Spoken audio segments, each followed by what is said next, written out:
Bonjour à toutes et à tous, bienvenue dans cette nouvelle émission.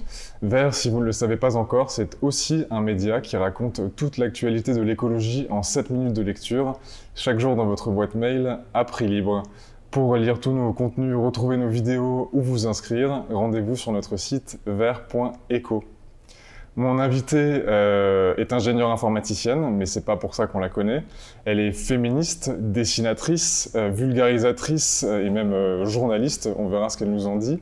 Elle a popularisé en France le concept de charge mentale, avant de s'attaquer à tout un tas d'autres sujets. Aujourd'hui, j'ai le grand plaisir de me mettre au vert avec Emma. Bonjour Emma. Bonjour.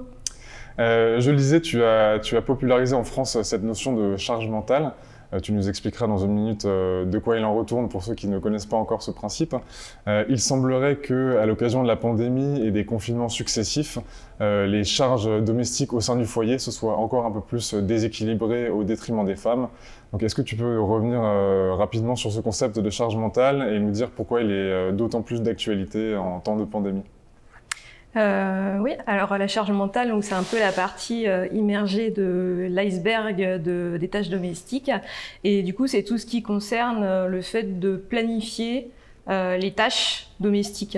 Donc ça va être penser à faire les lessives, penser à la liste de courses, penser aux rendez-vous médicaux des enfants, penser à voilà, en gros planifier tout pour que la vie familiale se passe sans accroc et sans trop d'imprévus. Et du coup, ça s'ajoute à la réalisation des tâches ménagères. Or, ces derniers temps, ces dernières dizaines d'années plutôt, si on a commencé à avoir un petit peu de statistiques sur l'inégalité de répartition de l'exécution des tâches ménagères, on a peu parlé et on n'a pas du tout de stats sur ce côté intellectuel de prévoir, planifier, organiser et tout. Voilà. Et donc au niveau du confinement, bah oui, sans surprise, en fait, quand tout le monde s'est retrouvé à domicile, c'est les femmes qui ont continué à principalement faire les choses et les organiser. Il y a quelques rapports qui sont sortis et qui ont montré que les hommes, plus que les femmes, avaient investi la pièce qui fermait dans la maison pour en faire leur bureau, tandis que les femmes travaillaient dans la cuisine, donc étaient un peu à disponibilité des enfants. Et puis la charge mentale qui est déjà habituellement assez lourde, elle s'est multipliée par 2, 3, voire 4, puisque les mères particulièrement se sont retrouvées, donc comme d'habitude, travailleuses et mères, et puis aussi maîtresses, cuisinières. Il a fallu faire aussi de la gestion de conflits entre tout le monde. Donc ça a aggravé les choses sans trop de surprise. Et est-ce que ces femmes, au bout d'un moment, ne font pas un burn-out? Est-ce qu'il n'y a pas un ras-le-bol qui peut faire basculer les choses au sein d'un couple? Alors dans ces circonstances, là c'est mon avis personnel que je donne, je pense que au début en tout cas de la pandémie, on s'est vraiment mis en mode catastrophe. C'est-à-dire tout va mal, on ne sait pas trop ce qui va se passer, on ne connaissait pas trop encore le virus, et du coup chacun a pris sa place. Et à essayer de faire avec. Et je pense que les femmes, elles ont un peu réagi comme en situation de danger, de dire « Ok, c'est la merde, donc j'organise tout sans vraiment trop réfléchir à est-ce que c'est juste ou pas que ça se passe comme ça, quoi. » La fatigue est venue après.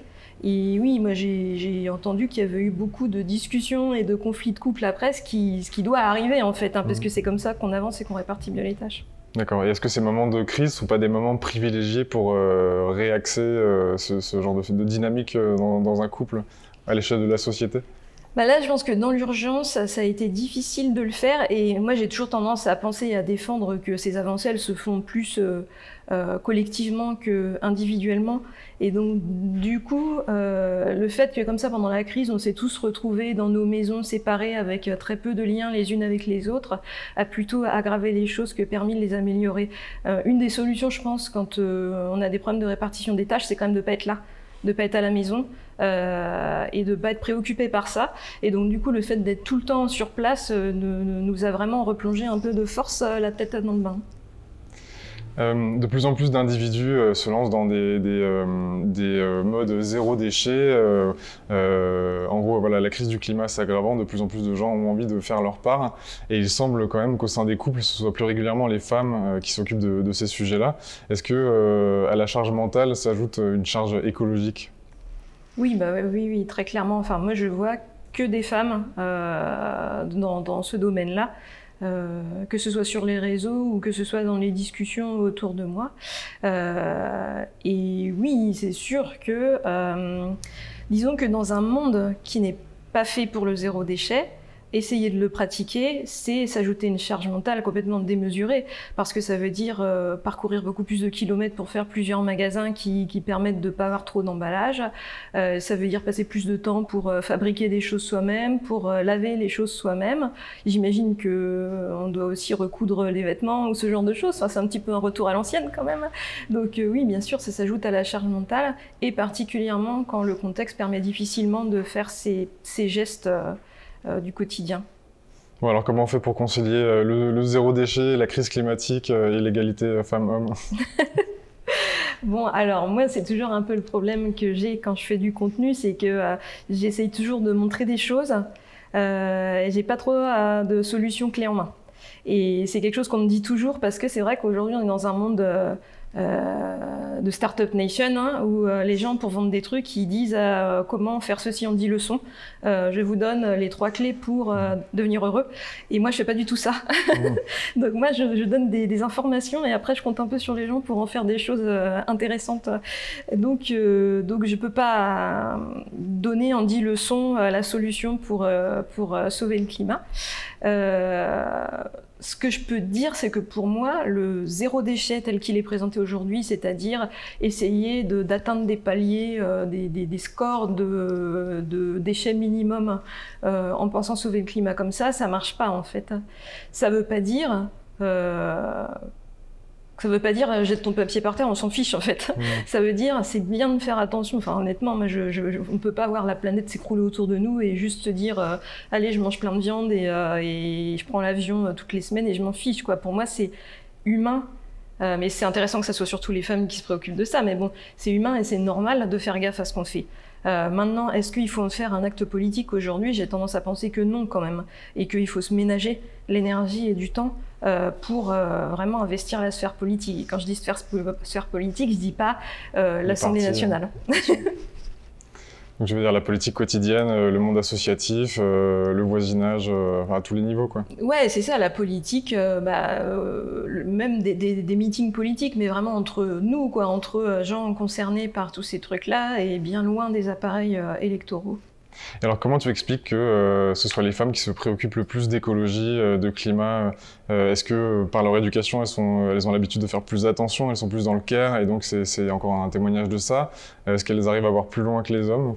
Comment tu expliques ça? Je pense que globalement, on est quand même éduqué à... Enfin, c'est même pas je pense, et c'est sûr, à culpabiliser facilement. Or, autour de cette question des petits gestes, il y a quand même beaucoup la question de la culpabilité, de c'est de ta faute à toi, consommateur, et du coup, c'est à toi de changer ton comportement. Et ça marche bien sur les femmes, puisqu'on est habitué à déjà, à se trouver trop méchante, trop grosse, trop tout. Donc, d'ajouter à ça le fait de se trouver trop polluante, ça me choque pas du tout. Enfin, ça me choque pas. Je veux dire, ça me paraît normal que ça marche sur nous, en fait, et qu'on soit les premières à culpabiliser et à se donner du mal pour mieux faire. Et après, il y a peut-être aussi un lien entre le fait qu'on est beaucoup éduqué à prendre soin des autres et la question du soin du vivant et de la planète, le fait que la sphère du care, là, comme on dit, du soin, est beaucoup investie par les femmes culturellement, fait que on va peut-être être plus touché par ces sujets-là. Alors sur ta page Facebook, qui est très fréquentée, et dans tes bandes dessinées, tu t'es attaqué à tout un tas de sujets, d'abord féministes et puis d'autres. Donc tu as écrit des bandes dessinées dans un style toujours très pédago sur donc la charge mentale, l'égalité femmes-hommes généralement, la culture du viol, la charge émotionnelle. Il y a plusieurs concepts que tu as fait naître aussi dans le débat public français. Et en 2019, si je dis pas de bêtises, tu t'es attaqué au climat avec cette bande dessinée. Comment est-ce que tu en es venu? Quel est le cheminement logique entre les sujets liés au féminisme et le climat? Pourquoi avoir choisi ce sujet? Alors en fait, c'est pas le féminisme qui m'a amené au climat. Le féminisme m'a amené à la politique, je dirais, et m'a amené à comprendre qu'il y avait tout un tas de schémas culturels qu'on nous transmettait par le programme scolaire, par les médias, par la culture, la culture au sens vaste, qui était différent de la réalité des choses en fait, et qui visait, en fait c'est des façons de penser qu'on nous instille, ça, je sais pas si ça se dit, et qui visent à maintenir en place le système actuel qui est un système capitaliste. Et dans tout ce que je découvrais, dans toutes les BD que je fais, il y a un peu cette démarche-là de dire « Ah mais on me raconte un truc depuis que je suis toute petite et en fait je constate que ça marche pas comme ça. » Donc forcément le premier truc que j'ai constaté c'est le féminisme, parce qu'en tant que femme j'ai vu que j'étais pas considérée comme l'égale des hommes. Et puis après du coup j'ai vu plein d'autres petites choses, donc les violences policières qui me concernent assez peu, sauf quand je suis en manif. Mais voilà, je suis sortie dans des sphères qui me concernent pas forcément. Et sur le climat, moi au début c'était juste la question des petits gestes de trier les emballages qui m'a fait arriver là-dessus, où vraiment je me suis... C'est un truc que je faisais presque religieusement en fait depuis longtemps, en pensant sauver la planète, enfin protéger la planète en tout cas comme ça, et je me suis rendu compte que c'était encore un truc, voilà, des miettes qu'on nous jetait pour nous occuper pendant qu'on polluait allègrement et qu'on détruisait allègrement les écosystèmes. Et du coup, au début, je me suis juste dit, je vais casser cette idée que les petits gestes et le tri des emballages permet d'avoir vraiment une économie circulaire, quelque chose qui... On recycle tout ce qu'on produit et puis finalement on ne pollue pas. Je voulais juste casser cette idée. Et donc j'ai commencé à lire les rapports du GIEC et des bouquins sur le sujet. Et en fait, c'est qu'à ce moment-là que j'ai réalisé qu'on était dans une situation critique. Alors je ne sais pas si moi j'étais complètement à la masse par rapport à la moyenne des gens, ou si ces dernières années il y a vraiment eu une prise de conscience, mais c'est qu'à ce moment-là que j'ai compris qu'on était déjà les pieds dans la catastrophe et qu'on n'était pas loin d'un basculement critique. Et donc du coup j'ai complètement changé l'axe du bouquin, c'était pas du tout ce que je voulais écrire, et j'ai fait un livre sur ça, c'est mal barré, faisons quelque chose. Oui, c'est-à-dire que ce dont tu prends conscience dans ce livre, et peut-être ce dont la plupart des gens n'ont pas la notion, c'est les ordres de grandeur, en fait. C'est à quel point, quand moi je fais pipi sous la douche pour économiser 2 litres d'eau, pendant ce temps-là, tu le dis dans ce livre, Coca-Cola utilise 3 litres d'eau pour 1 litre de Coca. Enfin, c'est ça l'ordre de grandeur, encore une fois. Ouais, c'est ça, ouais. Et donc, effectivement, les petits gestes sont voués... Alors, c'est ce qu'on essaie de faire à Vert, un peu d'expliquer les ordres de grandeur, le petit et le grand. Et ce qui est intéressant dans ce livre, c'est que tu le commences en disant, voilà, j'ai commencé à écrire ce bouquin, j'étais pas du tout experte, donc tu as fait un gros travail documentaire, ce que tu dis, tu es allé dans le cœur des rapports, des différentes publications scientifiques. Qu'est-ce qui t'a le plus choqué ou interpellé quand tu as pris conscience de toutes ces choses ? En premier, je dirais l'imminence du basculement. Voilà, moi ce qui m'a vraiment... Alors je pense qu'il y a un côté aussi pour moi c'était loin, les conséquences du dérèglement climatique elles étaient déjà présentes, mais loin de moi, et je le voyais comme un sujet politique en fait, une lutte. Voilà, une lutte à terme, on va dire. Et après, j'ai vu que, oui, en fait, non, d'ici 50 ans, on va avoir les pieds dans l'eau, en fait, voire plus. Et du coup, il y a une imminence d'une société qui va vraiment plus du tout être la même que celle qu'on connaît, même si celle qu'on connaît déjà pas très rose. Voilà. Et puis, le deuxième truc qui m'a choquée, c'est que je passe aussi beaucoup de temps à essayer de travailler sur la question de la preuve scientifique et déboulonner un peu les théories complotistes. Et en fait, là, il y a certaines choses que j'écris dans le livre qui pourraient complètement paraître comme complotistes, tellement c'est des groupes obscurs de capitalistes qui se retrouvent dans des endroits secrets pour mettre en place des machinations infernales pour continuer à faire du profit, quoi. C'est quoi, par exemple ?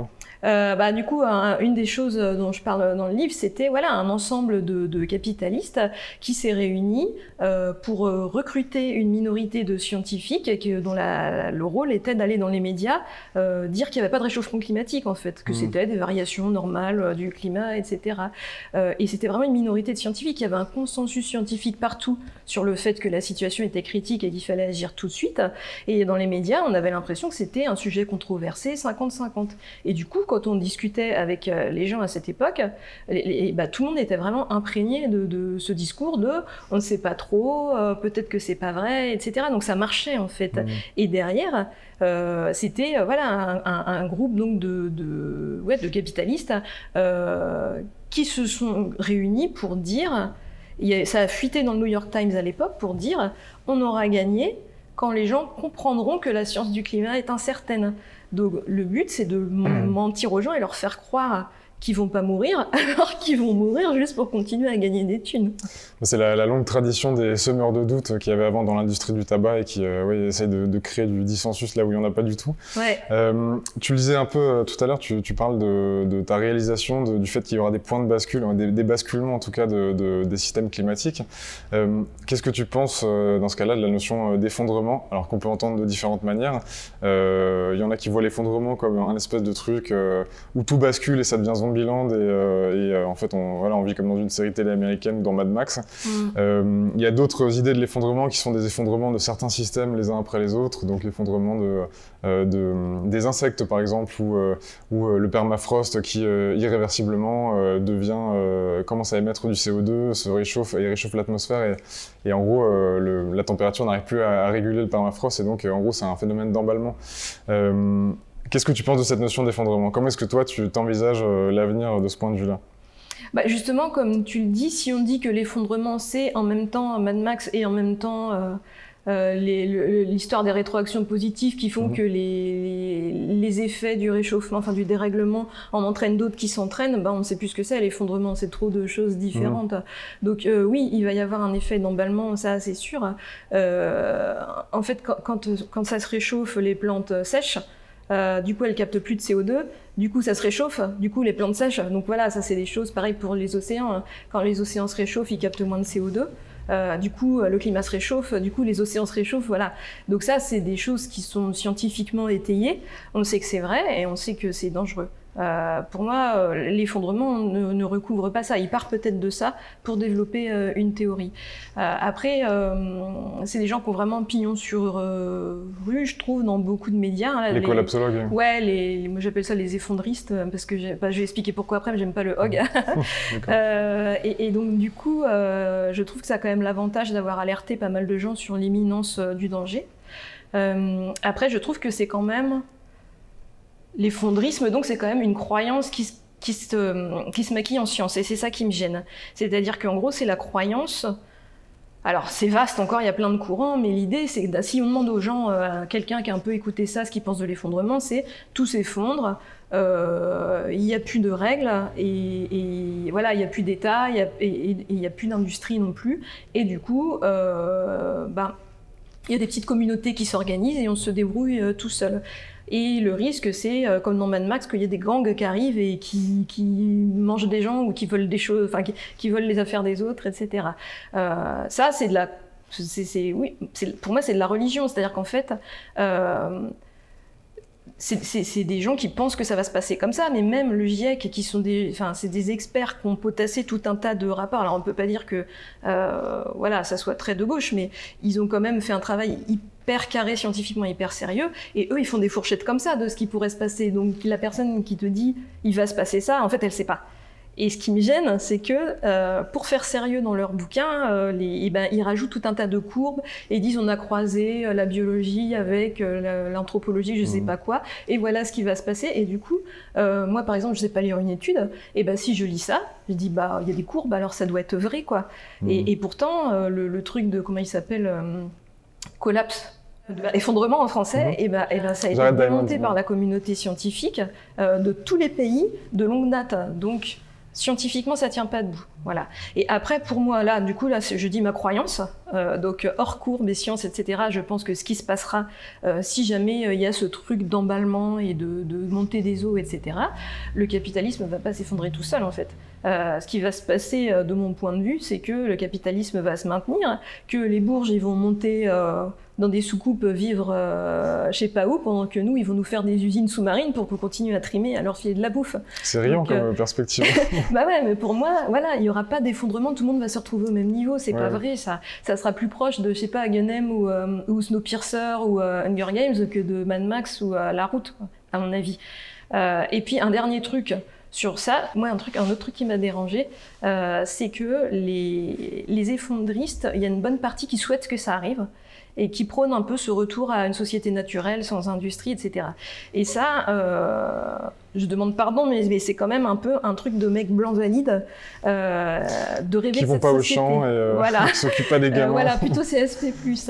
Et moi, en tant que meuf, pour le coup, j'ai pas envie de vivre dans une société sans contraception, par exemple. J'ai pas envie d'enchaîner 10 grossesses dans ma vie. Enfin, bon, maintenant, c'est un peu derrière moi, mais voilà.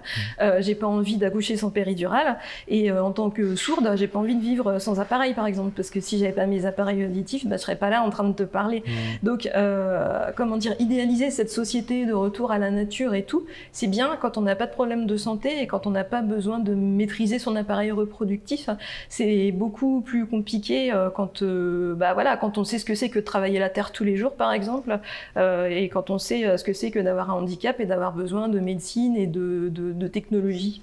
Est-ce que, comme beaucoup de gens qui finalement mettent le nez dans le cœur du réacteur quand ils découvrent les rapports du GIEC, l'état réel du climat, est-ce que tu as vécu ce qu'on appelle l'éco-anxiété? En gros, la grosse déprime qui peut s'apparenter à une forme de deuil anticipé que vivent beaucoup de gens, des scientifiques, des journalistes et des simples citoyens qui prennent conscience de l'urgence de la situation.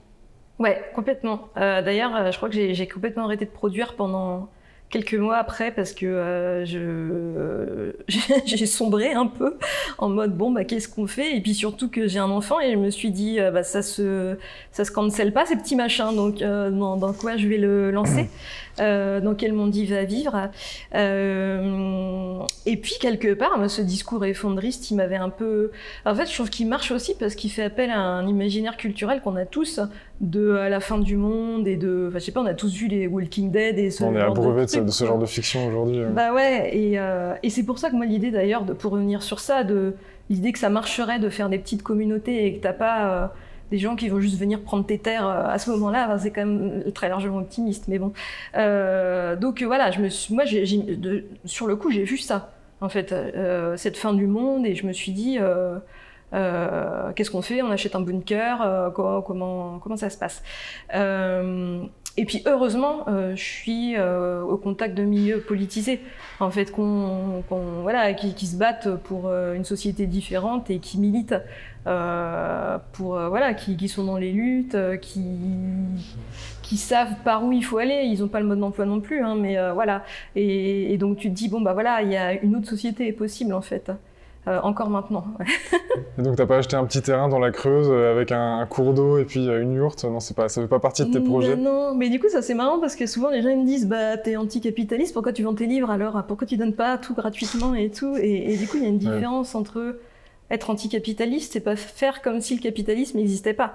Ça, c'est être hippie, et donc tu vas te faire une communauté, enfin, je veux dire très bien, hein, mais tu vas vivre dans des maisons interglaises et tout, et tu fais comme si le capitalisme n'existait pas. Il faut un petit investissement de départ quand même, c'est pas donné à tout le monde. À être anticapitaliste, c'est vivre dans le capitalisme pour le démanteler, donc c'est pas, voilà, j'ai besoin d'un salaire comme tout le monde, et je reste dans le truc pour le pourrir. Tu parles d'une autre société possible, d'un autre avenir désirable. Qu'est-ce que c'est selon toi?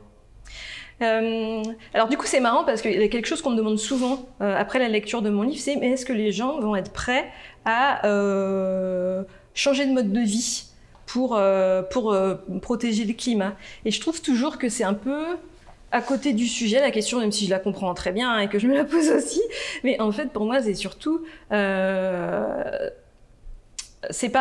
Enfin, bien sûr qu'il faudra faire des efforts sur certaines de nos consommations, mais c'est surtout qu'il faut regarder la grande partie de notre consommation d'énergie qui est inutile en fait, avec la surproduction, l'obsolescence programmée, la concurrence. Donc une fois qu'on a retiré ça, on a déjà retiré une bonne partie du problème. Une fois que ça s'est retiré, on peut réfléchir à qu'est-ce qu'on peut encore consommer ou pas. Et à mon avis, on peut commencer par dire si on a retiré, allez, je sais pas, à mon avis. Il y a un collectif qui avait montré qu'on pourrait vivre très bien en travaillant que 2 heures par jour. Donc voilà, je pense que si on te dit « Ok, tu peux plus changer de téléphone tous les 2 ans. Voilà, maintenant tu auras un téléphone portable qui va te durer toute ta vie et qui marchera très bien et qui va pas se mettre à ramer. » Mais l'iPhone 16, comment je fais moi? Tu n'auras pas la 16G. Donc voilà. Et en échange, tu travailles 2 heures par jour. Je veux dire, à part les capitalistes, qui dit non à ça? Parce que les actionnaires, ils travaillent déjà que 2 heures par jour, même pas, donc voilà. Mais sinon, moi je prends, quoi, c'est très bien. Donc voilà, je pense que une société où on travaille moins et où on consomme mieux, je pense, à mon avis, voilà, on peut continuer à faire... Mais si tu travailles 2 heures par jour, tu n'as peut-être plus besoin de prendre l'avion, par exemple. Tu peux prendre des lignes de train pour traverser le monde, tu as le temps. Voilà, tu marches, tu as plus de temps pour marcher, tu as plus de temps pour faire de la politique et justement de discuter de ce qui doit être produit ou ce qui ne doit pas être produit, tu as plus de temps pour t'occuper de tes enfants, etc. Même pour moi, ça serait quelque chose de plus collectif, tout ça. Moi, j'imaginerais des habitats collectifs avec, plutôt que d'avoir chacun son comment ils appellent, c'est quoi qu'on a maintenant, les Thermomix là? Et t'as une grande salle, parce que moi je suis très technophile, donc j'aime bien la technologie et les petits robots et les trucs.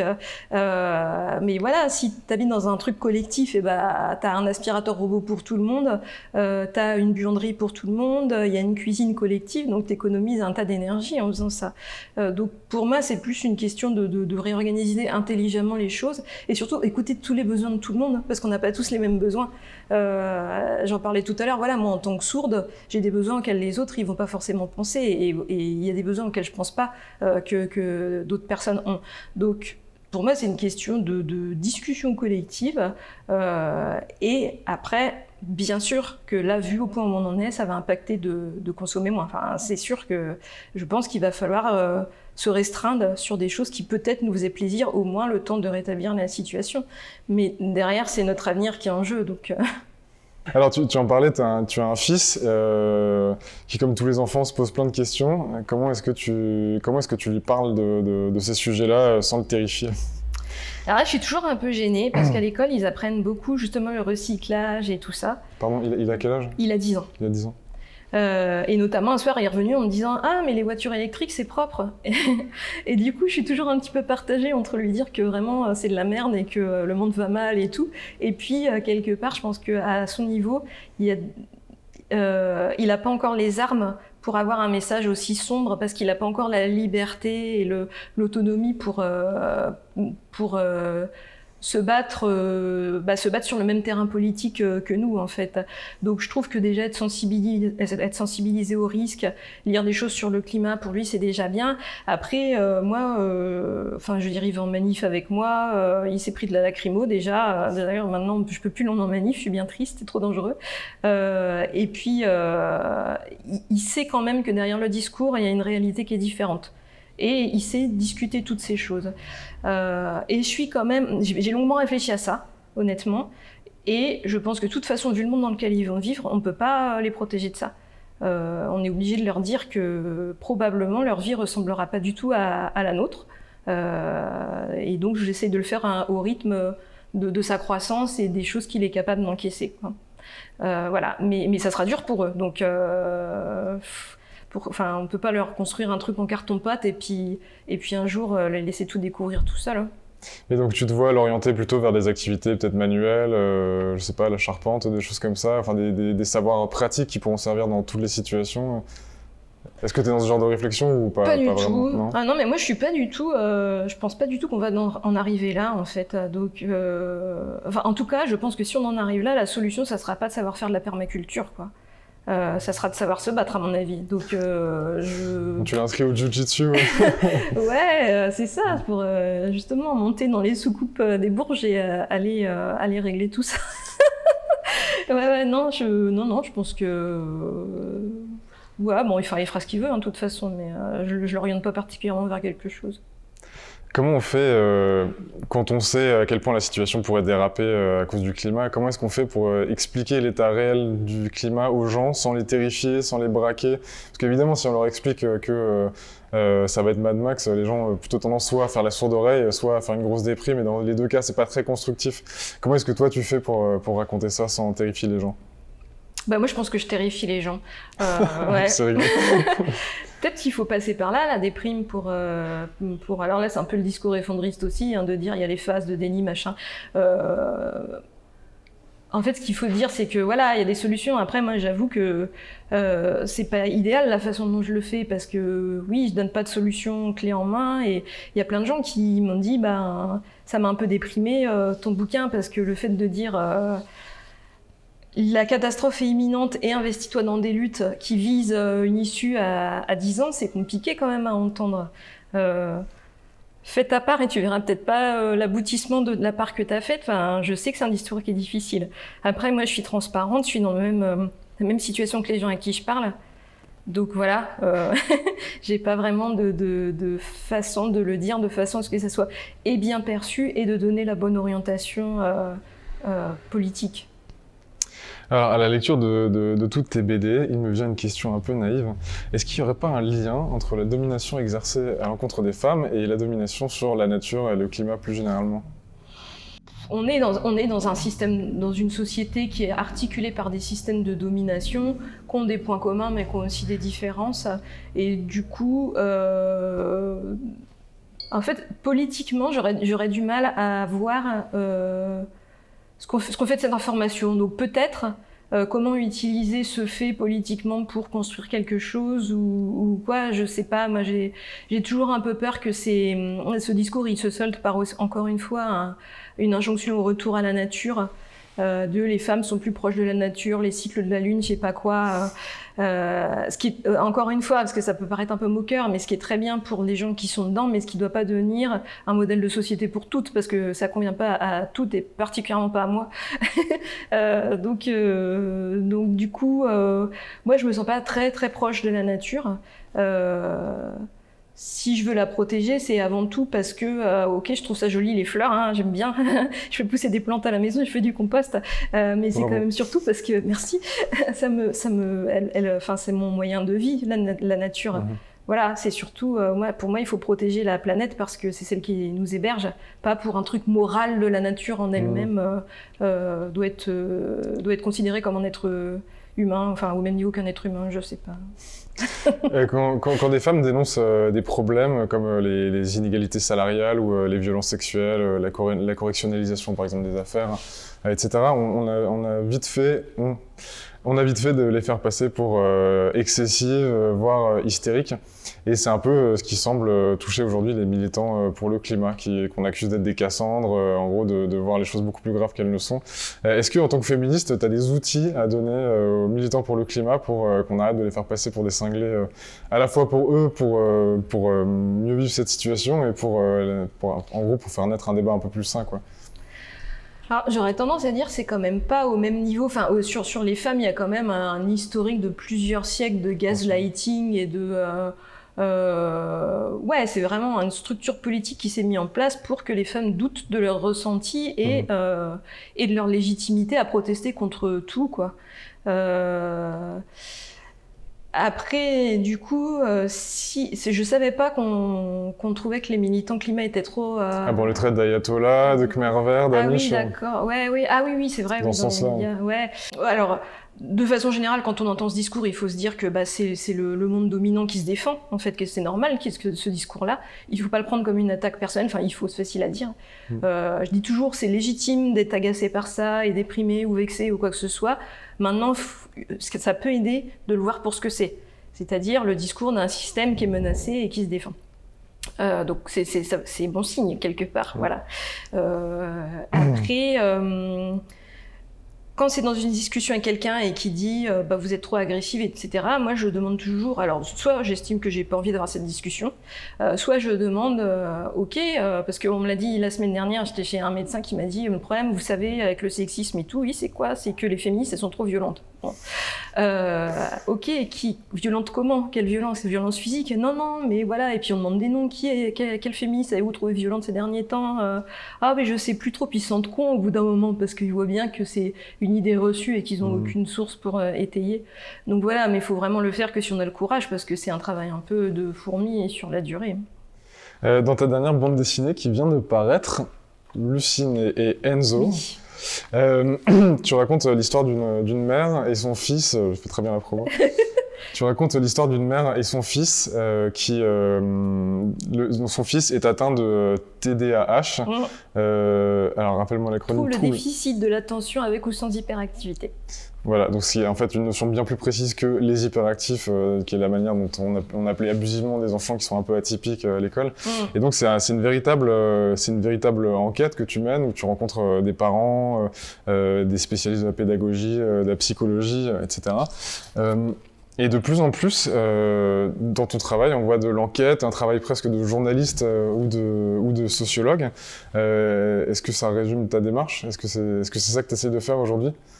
Oui, alors c'est pas vraiment, j'ai pas vraiment de stratégie en tête, mais je pense que c'est l'évolution un peu naturelle de mon travail. C'est-à-dire qu'au début, quand j'ai commencé mes BD, je travaillais à plein temps, en plus à plus d'1 heure de chez moi, et du coup j'avais... En tant qu'ingénieur informaticienne? En tant qu'ingénieur informaticienne, ouais. Et j'avais mon fils qui était en bas âge, donc en fait les BD je les faisais voilà, le soir ou le week-end un peu à l'arrache, et j'étais poussée par l'urgence de dire un truc que moi je connaissais depuis peu et que j'avais envie de faire découvrir à tout le monde, quoi. Donc j'étais vraiment poussée par un moteur comme ça de allez, je balance tout ça, je relis à peine et je le mets en ligne, je cite pas mes sources. Enfin, il y a des sociologues qui m'ont écrit pour dire c'est pas cool de pas citer ses sources, mais c'est tout un tas de choses que je savais pas. C'était voilà le niveau 0 du travail de journaliste que je faisais. C'était voilà. Et petit à petit, à force de recevoir des retours, d'être reprise sur mes chiffres aussi, à raison. Les gens qui me disaient t'as cité cette étude mais elle est faite sur un tout petit échantillon, j'ai commencé à m'intéresser à la transparence, au fait de citer ses sources, au fait de aller voir les gens pour leur poser des questions quand on a le temps, et puis le fait que ma communauté grossisse aussi, elle me permette maintenant de contacter des gens qui peut-être m'auraient pas parlé à l'époque, donc ça ça m'aide aussi à monter la qualité de mon travail, puisque je peux faire intervenir des médecins, des chercheuses dans comment dire, ouais, dans mes histoires, quoi. Et du coup, de plus en plus maintenant, je fais du contenu où même les spécialistes m'écrivent pour me dire c'est un travail rigoureux. Et voilà, des fois, il y a des chercheuses qui m'écrivent pour dire j'ai rien à redire sur techniquement ce que tu as fait. Et ça, c'est grâce aux personnes qui veulent bien relire mon travail et qui sont spécialisées dans les sujets. Donc ça me permet de faire quelque chose de plus honnête, j'ai envie de dire, et plus sérieux et plus fiable, qui peut être utilisé comme outil un peu partout. Et qu'est-ce qui fait le lien entre toutes ces histoires? Est-ce que c'est une volonté de faire émerger des problématiques qui sont au stade de signaux faibles encore dans la société? En gros, des choses... Ouais. En fait, pour moi, c'est-à-dire que moi, quand je suis devenue féministe, c'est un peu comme s'il y a un voile qui s'était déchiré sur le fonctionnement réel de la société. Et un peu ce que je te disais tout à l'heure sur le fonctionnement qu'on nous raconte un peu partout, et puis le fonctionnement réel, les rapports de pouvoir et tout. Je suis entrée là-dedans par le féminisme, et j'ai découvert plein d'autres choses. Et donc du coup, je pense que les gens, ils peuvent rentrer dans cette découverte par n'importe quel biais. Ça peut être une lutte sociale, ça peut être une lutte écolo, ça peut être la question du handicap, puisque c'est ce que je traite dans Lucine et Enzo. Et du coup, pour moi derrière, alors il y a plein de différences entre tous ces sujets, mais il y a aussi ce mécanisme de lever le voile sur la volonté politique qu'il y a derrière tous ces problèmes, voilà. Quasiment toutes tes bandes dessinées sont lisibles en accès libre et gratuit sur ta page Facebook. Est-ce que c'est un acte militant de rendre accessible au plus grand nombre tout ce savoir gratuitement, alors que tu pourrais capitaliser dessus Ouais, alors c'est un acte intéressé, mais pas intéressé financièrement, voilà, c'est ça. C'est-à-dire que quand c'est gratuit, c'est plus lu. Donc du coup, moi, au début, j'ai toujours mis en ligne gratuitement mes trucs parce que c'était lu. Après, j'ai aussi la chance d'être ingénieur à côté et donc du coup, financièrement, là, j'ai un mi-temps en informaticienne, donc financièrement, j'ai pas besoin de vivre de mon travail de BDaste. Donc du coup, c'est un privilège que j'ai et que j'exploite, qui me permet d'avoir une portée plus vaste. Très bien. Et c'est quoi ton prochain sujet alors? Et ben, mon prochain sujet, c'est la suite de Lucine et Enzo. Je vais peut-être pas révéler tout de suite sur quoi ça va être parce que ça va sortir la semaine prochaine. Peut-être ça sera déjà sorti quand l'émission surtout pas sera spoiler. publiée. Mais voilà, ça sera aussi sur ce que subissent les familles d'enfants neuroatypiques. Très bien. J'avais des conseils lecture. Ah, t'as des conseils lecture, pardon, j'oubliais. Alors, les conseils lecture, hop, j'en ai deux, puisque tu as déjà merveilleusement présenté tous mes bouquins. Celui-là, c'est le dernier bouquin de Daniel Tanuro qui avait eu la gentillesse de faire ma préface. Ah, voilà. Bonjour. Est-ce qu'on voit bien de faire la préface de mon bouquin sur le climat. Et il a fait la suite de son premier bouquin qui s'appelle L'impossible capitalisme vert, qui est très très bien aussi et dont je conseille la lecture. Il a réactualisé ses données. Ça faisait 10 ans qu'il avait écrit le premier. Et c'est un livre très sérieux, très sourcé parce que Daniel, il est ingénieur, agronome, sur la situation climatique dans laquelle on est, sur ce qu'on peut attendre et ne pas attendre des mouvements politiques actuels sur le sujet, et voilà, sur une ouverture sur les luttes en cours.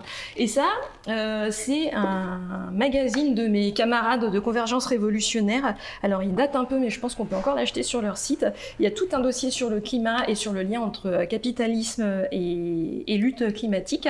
Et c'est un dossier qui est très bien fait et qui est plein d'exemples, qui recouvre aussi des thèmes que j'ai abordés dans mon livre.